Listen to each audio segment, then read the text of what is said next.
In my last writing vlog, I completed all of the planned structural edits for my next book in a 4-day writing retreat.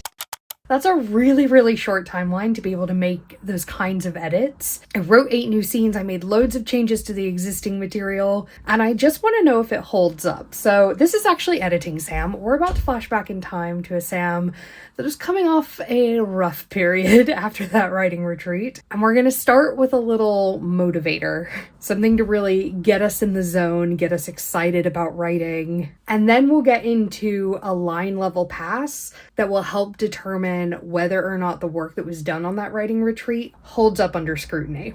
Because I wasn't very well, I didn't do a very good job of introducing the video, so I just wanted to pop in and say that. So let's go back to past Sam, who's kind of going through it. So it's been not the best week. I came home from the writing retreat and the signings that if you've seen my recent videos, you know all about. And I intentionally had a week off because we were dog sitting and we had a lot of building work going on. And then I got sick. I actually don't think that I got it at the signings. I think that I got it. I went to London later in that week to go to an event with a friend, and I think I probably picked it up there, and I'm pretty sure it was the flu. So I was quite sick for a while, for a few days, and I've now managed to pass it to my partner and also still be really under the weather myself for time of month reasons. So it's been a rough week, but it is now Sunday evening. I'm feeling better, and I really need to get back into things because I'm now behind on my edits, despite the fact that I was super far ahead when I came back from my writing retreat. So we need to really focus. I've only got about 4 weeks until my deadline now, so I'm really feeling it. And I have a lot else going on, and it's really difficult for me to put all of that aside in order to focus on edits. So I'm really grateful that there's an event going on tonight, an online event, and that is with Readsy. This is not sponsored by Readsy. They're not paying me to talk about this. I am a Readsy affiliate though, just for transparency, but I'm doing this event right now. We've just finished the first session called How to Get a Publishing Deal. Now, obviously, I'm already published by a traditional publisher. I have an agent, but there are still a lot of parts of the process that aren't super visible to me as an author, even though I used to work in publishing. Even just with the first session, it's really interesting to me to see some of the insights. That one specifically was about querying, and it was with an agent, but a lot of the things that she was saying were things that I wouldn't have necessarily known. And I'm really excited for the next one because it's an interview with an acquiring editor at a publisher. And because I will want to sell more books to publishers in the future, that's really relevant to me. I may have an editor and an agent now, but moving forward, I'm going to want to expand the relationships that I have and stuff. So I'm finding this really useful, and I think it's well timed for me because it's getting me into that mindset, reminding me that that is kind of the most important thing that I have going on. And so it couldn't be coming at a better time. I'm going to start a rumor that Readsy somehow can read my mind and see when I need this, because I swear every time I'm finding myself in a motivation slump, they've got one of these events on. They've got this membership where you can do all of the online events that they do. I think they have one every 6 to 8 weeks, and they have master classes and stuff like that in between. And it just is, it's always really valuable. And it always comes at a time when I just desperately need an infusion of kind of excitement about my career and my writing. So I'm just watching that. The next session is getting ready to start, so I'm going to start that, and I'm just doing some Christmas crochet while I do. It doesn't mean equally interesting and often more accessible. Scammy in a way, they're taking it. You're looking for a university press publisher. So I guess so great to have you all here, and I guess one of the first. Okay, so it's the next day. I'm having lunch. That was very needed last night. It was very motivating, and I learned a lot. I think that it's really interesting. I consider myself to be pretty well informed about the querying process and the acquisitions process, but I learned quite a lot, and I knew I would, and that was part of why I wanted to do that particular event. But I want to just I can tell you a few things that I learned. The first session was mostly about the querying process, and this is where I would say I was most up to speed already. But one thing that was reiterated over and over again across multiple sessions was the importance of following the rules around submitting submitting, so following submission guidelines. The way that subject lines are constructed might be specified in an agent's query guidelines, not querying to multiple agents at the same agency, that kind of thing. And I feel like I've heard some of these rules a lot, like follow the submission guidelines. Obviously, we hear that all the time, but it was really interesting because she talked a little bit about why that is with some things, like the technical reason why it's really important that your subject line be specific, because in her instance, if it's not like that, then the threads get mixed up because they're using this technology, that kind of thing. She was really specific about like the consequences of that.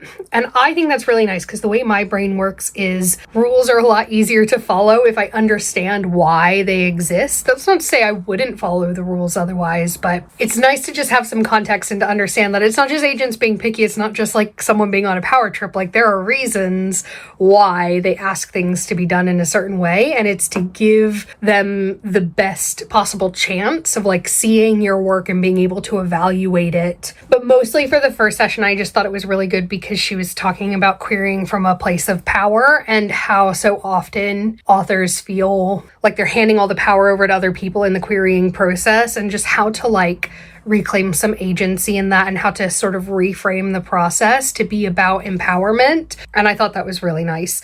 The next one was an interview with an acquiring editor at a Big Five publisher. And that was really interesting because even when I worked at HarperCollins, I didn't go to acquisitions meetings. I wasn't a part of that process. I was a part of the submission review process, but from the time that the commissioning editor took it to acquisitions until it was agreed that we were going to publish it, I wasn't a part of that process. And even if I was, the imprint that I worked at the time worked quite differently. So it was really interesting to kind of see the way that that worked. It also kind of demonstrated how they go about determining like how much money to offer an author in advance, which is really interesting. This editor and all the agents all said the same thing about social media following, that for fiction, it does not matter. And you should only be doing that if it's something that you want to be doing. Obviously, if you have a big social following, it can help, but like it does not automatically get you in the door. And certainly when an agent or an editor is looking at a manuscript that they love, they're not looking at social media to see, oh, does this person have enough followers for me to want to publish them? Like that is not a factor for fiction. For nonfiction, that's very different because you want to be able to demonstrate that you're an authority and also that there is a market for your ideas. It's not always in terms of the size of the following, especially for like cookbook and lifestyle nonfiction. But then for something like a self-help book, you would want to be demonstrating authority within the field, that kind of thing. So social following can play more of a factor there. But for fiction, which I think is what most of us are writing, it doesn't matter. It doesn't matter. Heard it straight from the source from every single person that was involved in yesterday. So do not listen to people that say otherwise. Another thing that they all agreed on, because the last session was a panel of agents that were all talking about things, every single person, when talking about comp titles, because this is usually a big part of sort of the querying process and then the submission process is like comp titles, so comparable works. It can be really tricky to find comp titles because you're usually looking for things that were within the past kind of 3 to 5 years of publication that were commercially successful, but not so popular that you're creating an unrealistic relationship. And that can be really hard to do. And every single agent said that comping to TV shows and movies is okay, and that you can go more popular with them because a lot of times this will show that there is an audience and an appetite for a certain kind of story, structure of story, something like that, without seeming too similar to other books. So it actually seems like maybe comping to TV shows and movies is like a good thing. You wouldn't want to do only TV shows and movies, but having a TV show or movie as part of your comp titles sounds like maybe a good idea from what they were saying. I'm obviously not an expert, but it was interesting to hear them all say that. There was also a session about submitting to small presses and university presses, and I found that one really interesting because I guess there's so much. When we talk about querying, when we talk about going on submission, we're thinking about the big five, we're thinking about all the imprints within them, we're maybe thinking there's like a couple of well-known other presses within specific genres, but actually small presses and university presses are apparently often the people doing the most interesting and like experimental things. So certainly in fiction, in genres like literary fiction, small presses and UPs can be a really good option, but also in memoir, in nonfiction, that kind of thing. I think probably for a genre like commercial romance, they're still probably not the first choice, but for a lot of people, they are something not to overlook. They can be really like profitable, really commercially successful. And a lot of times you can submit directly to them without needing an agent as well. Again, you have to like follow the rules and they will be different than submitting to agents or to bigger publishers. So make sure that you like familiarize yourself with the rules if that's something that you're interested in. And then the last thing that I found really interesting was at the agent panel at the end of the day, one of the agents has a very big agency and I think works for a publisher as well, or used to work for a publisher. And she said that they have a team of people who are trawling the internet for indie authors to sign. Very interesting stuff. I love going to these sessions. It made me feel very excited. It made me feel very motivated to kind of get down to business, which is good. So I'm on writing sprints today. I think today's going to be a bit of a wash in terms of actual writing work because since I've been off sick, it's not just my edits that have fallen by the wayside. There's also like freelance work that I need to catch up on, some stuff around the house, things like that. But I'm getting it done. I'm getting it out of the way so that from tomorrow I can be really focused on my edits. They do have some more sessions coming up. I actually don't know what they are, so let's look together. Ooh, interesting. Okay, so, there's a masterclass tonight as part of the membership. All events. Oh, that's exciting. So this membership that they have, you get access to the like half day conferences like what I did yesterday, but you also get access to these masterclasses. They've actually got one today that is how to use body language. So how to harness the power of body language to craft scenes that are rich with tension, emotion, and character depth. That's exciting. They do like live editing masterclasses. Ooh, really interestingly, one on the 1st of December about weaving parallel storylines. I'm going to need to put that one on my calendar, I think. You can get tickets to these individually, by the way. You don't have to get the membership, but the membership ends up, I mean, if you do go to lots of the events throughout the year, it saves you a ton of money. How to write a book that scales your business and brand. Bring your character's interior world to life. These are all just things between now and Christmas that are happening. Oh my God. Okay. I'm going to stop looking at that because it's just going to get me too excited and I'm going to go down a calendar rabbit hole. And instead, I need to be focused on,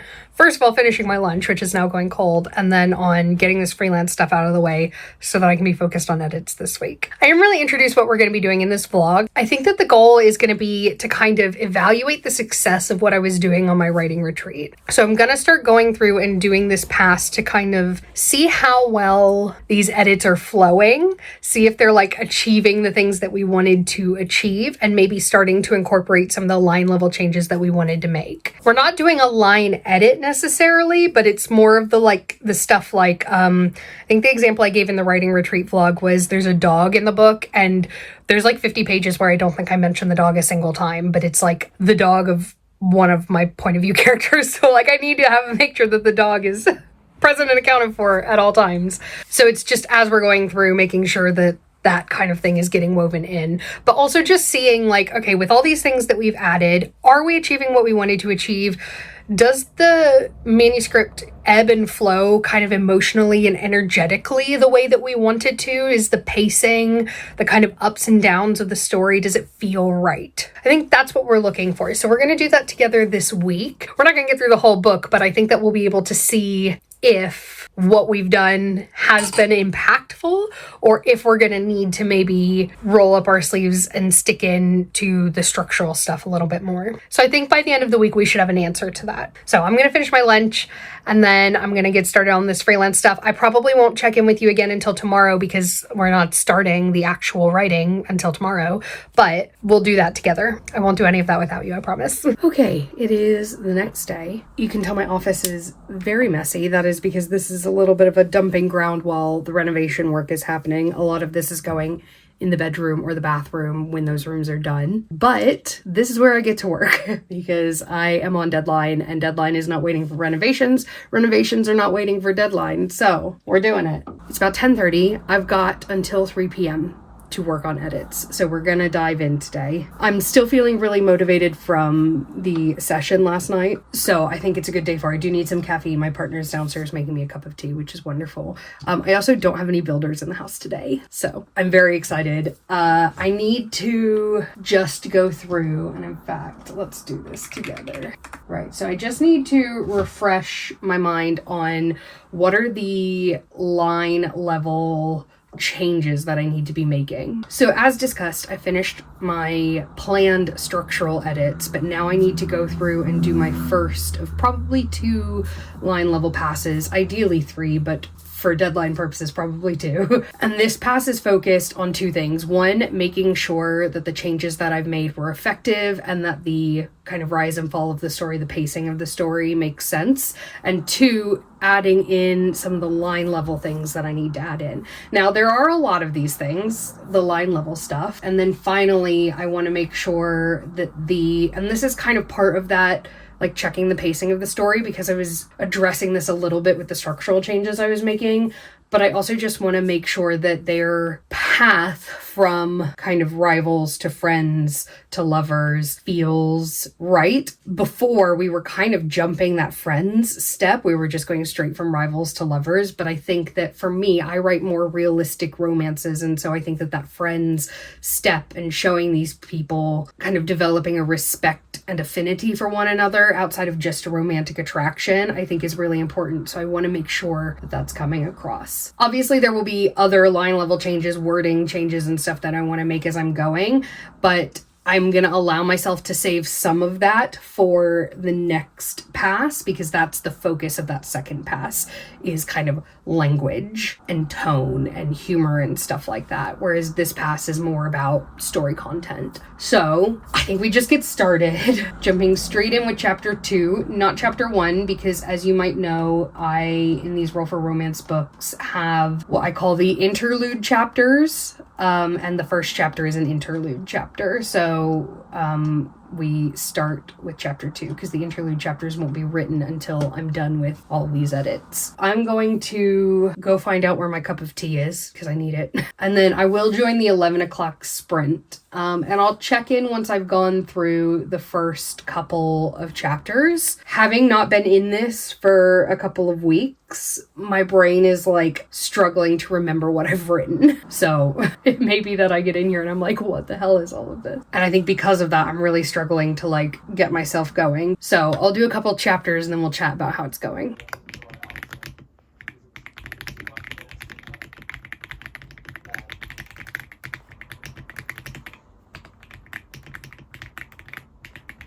Okay, I have done 2 chapters. I've added about 400 words. Also, I'm sorry, we are going to have to multitask together because I have no such thing as free time at the moment. So anyway, we're going to multitask together and I'm going to put together this like shelf thing from IKEA while I talk to you about this. So these first couple chapters were in pretty good shape. Like I said, I did add about 400 words. But the additions that I was making were very like normal line edit kind of changes. I know that I said I was going to let myself save those things, and that's still true. I'm not going to pressure myself to do those things, but if I see them as I'm going through, I'm going to make the changes. Apparently I need a screwdriver for this. Hold on.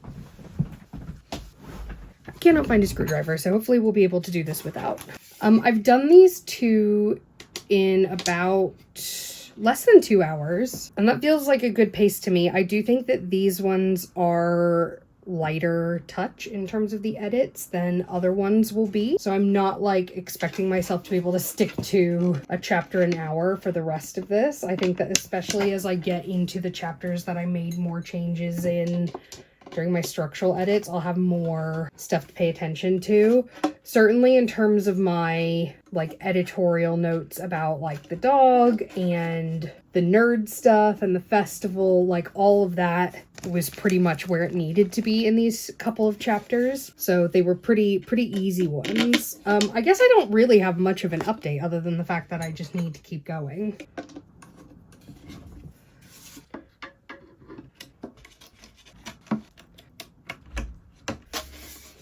Yes, I used a pair of tweezers to do that. You heard it here first. Screwdrivers are a scam. Women in STEM. Okay, I've done that. I guess I'm just gonna keep going. Lunch is almost done. I did pop it in the oven, so I'm gonna just go grab that out and keep going.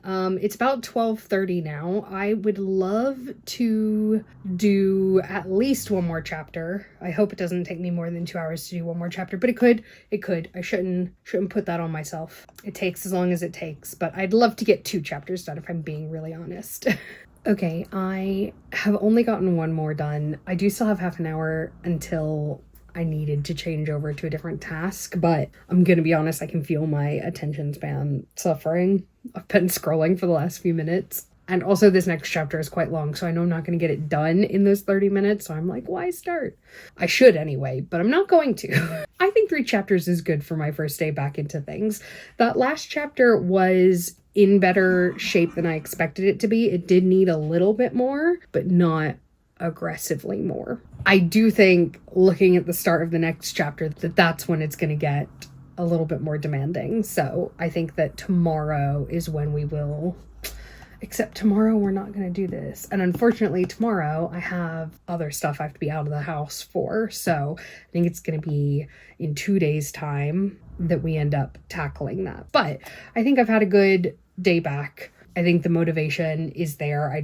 The attention span, my brain fog while I was sick was so bad. I did actually try to do some work and just couldn't do it. So I think I'm still kind of getting back into the swing of things. I do need to change tasks and do a freelance edit. So I am gonna let myself, I think, switch tasks now and hope that this shot attention span doesn't bleed into that as well.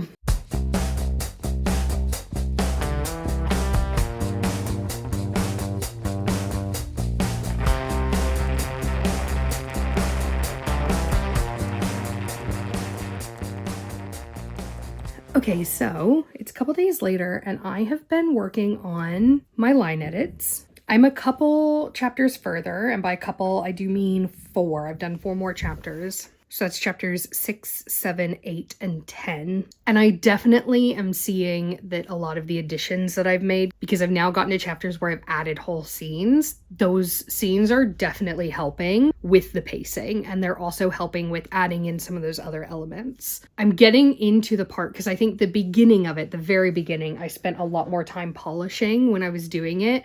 When I start drafting, I have to really force myself not to edit as I go, and so as a result, a lot of times the first few chapters are a lot more polished because I haven't yet remembered not to edit as I go. So it's good for right now when I'm editing, but less productive when I'm drafting. It sort of takes me a while to get into it. So I'm now into the parts that are less polished, but I can definitely see the benefit of a few of these things. I can also see a couple of instances where like I've added something in a new scene that maybe is contradicting something I've done before or a duplicate to something I've done before, but that's fine. I'm just fixing that as I go through. I still don't think that I can like properly say whether this has all been exactly what I needed or whether that writing retreat was like 100% successful, because I feel like the biggest thing that I needed to solve was that the kind of rivals to friends to lovers arc in the very first draft. First of all, they were kind of skipping that friends point, which is very important to me, but also just the intensity of their feelings and like the nature of their feelings and their thoughts about each other didn't always match the stage of that journey that they were at.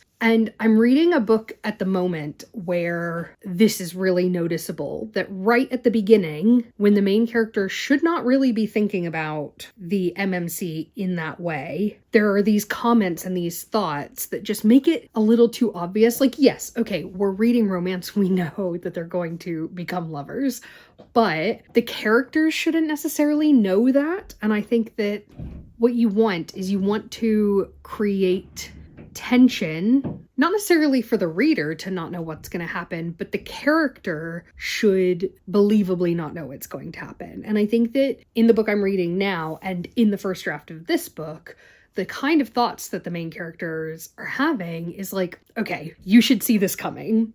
Your feelings should not be blindsiding you later on when you're thinking these kinds of things and feeling this kind of way at the beginning, or too close to the beginning. So that's, again, some of the stuff that I'm trying to smooth out during this pass. Sorry if you can hear construction noise.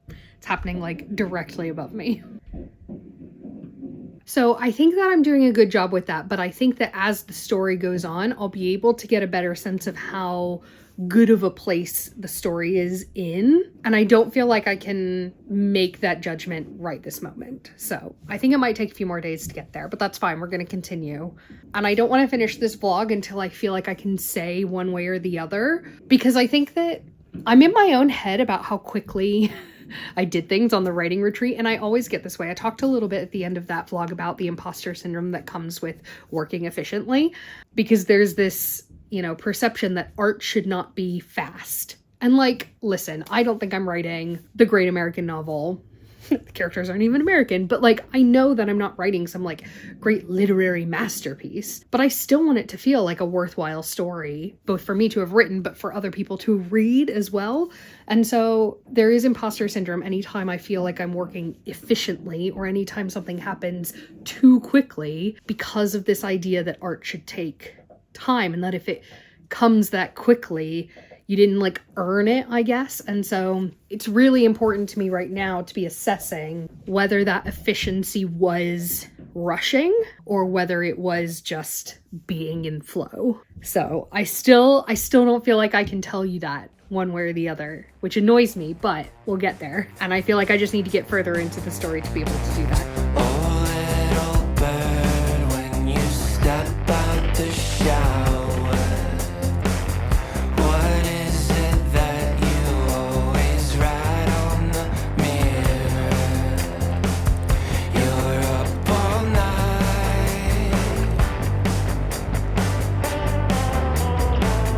Oh, little bird, in the dead of the day, you're pumping gas in the shadow of a freeway. The gas attendant smiles. Apologies for the strange angle. You're actually propped up on my computer. It's been a good few days since my last check-in, as you will have just seen. I wanted to get far enough in the book to be able to actually talk more interestingly about whether the edits that I'd made were successful, how the line edits were going, and I'm now about 2/3 of the way through this pass, which is great. I think as I'm going, I'm getting better at not getting too in the weeds with like the line level changes and saving that for the next pass. Instead, I am focusing on smoothing out those ebbs and flows, kind of sanding off the rough parts, and also adding in the kind of other things that I talked about needing to add in. So it's going well. Things I've been really successful at. I do think that I've done a pretty good job of creating an appropriate kind of rise and fall of the emotional tension. And I think what I'm seeing is that the fact that I made all of those changes in the outline first did really help. So if you haven't watched the vlog where I was doing that and I explain kind of how I did that and why I did that, you can go back and watch that. I think it's the video just before this one, my writing retreat vlog. So I do think that that was successful, and I'm really pleased with that, because if that weren't successful, I would be having to go back and do more structural stuff to try to fix that. So far, so good. Obviously, I haven't gotten to like the third act conflict, and I won't in this vlog, so I guess it could be different there. But for now, everything's looking pretty good. And actually, the third act conflict in this book is slightly different. This is kind of, no, I don't want to say too much because I don't want it to be a spoiler, because the third act conflict is a large part of what can be spoiled about a romance novel. So I won't say too much, but it is slightly different to a point that I'm actually less worried about how I've managed that than I would have been in some of my other books. Well, things that I've been less successful at. I am finding it really challenging actually to remember all of the line level things I'm needing to add in. And I think part of that is down to the fact that I had underwritten this to begin with. So a lot of those other elements, like the dog, like the nerdy stuff, a lot of that I'm now trying to add in is stuff that in other projects would have been there already in the early drafts. And I am finding it difficult, even though I've got my notes open I am finding it difficult to like remember all of those things every chapter that I go through. And I'm finding myself having to like go back through chapters as I'm finishing them in order to add in other things. And I don't like doing that because I want it to feel a little bit more organic at this stage of the process. I don't know. But I also think that part of the reason why I'm struggling to hold all those things in my head is that I also now have new things that I'm holding in my head because of that conference that I did at the beginning of this vlog. Because a lot of what that commissioning editor was talking about the things that they're looking for, a lot of that is now in my mind. I think it was more so when I was doing those early chapters because that's the bit that I think they're most focused on. But in terms of making those characters feel really distinct, making them feel really well-rounded, but also a lot of the plot elements that she talked about. A lot of the things that the editors are looking for, these are things that I'm now thinking about as I'm going through. And so I've got that on top of all the things that I knew I needed to think about. And it's just becoming a lot to hold in my mind. But that's okay. Like I said, I have another line level pass to come after this one where I can always do some of that if it's not quite there. I would prefer to be getting it all in this pass so that I can just focus on language in the next one, but it is what it is. In terms of timeline, I'm doing pretty well. I should be on track to finish this pass within the next couple of days, maybe few days. I'm hosting a Friendsgiving this year, which is very exciting. I've never hosted. I've been in the UK. This is my 10th Thanksgiving in the UK, and I've never hosted anything Thanksgiving related or been to anything Thanksgiving related. So I'm very excited to be doing that this year. There's going to be 12 of us at my house. So it's going to be full on kind of the 2 days before that, getting ready for that, especially because the house is a mess because of the renovations. And I think my goal is to finish this pass by the Tuesday before Thanksgiving so that I can focus on that.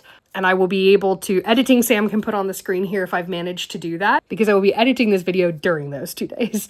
And then that gives me a week to focus on my D&D scenes, which I have already plotted, but do need to be written out. They're very short scenes, so a week is, easily done. And then it gives me another week to focus on my final line level pass, which doesn't sound like a long time, but given that I have done a line level pass just now, I think a week is enough time for that. So it's going to be a little bit tight. And I kind of knew that when I was off sick for a bit. I knew that it was going to be a tight deadline again, but I do think it's doable. And I think that the work that I did on my writing retreat is largely responsible for that fact. So I'm really happy with that. What I wanted from this vlog was to be able to say whether or not the really fast work that I'd done on my writing retreat held up now that I'm home and kind of back in the grind and going through it with a fine-tooth comb.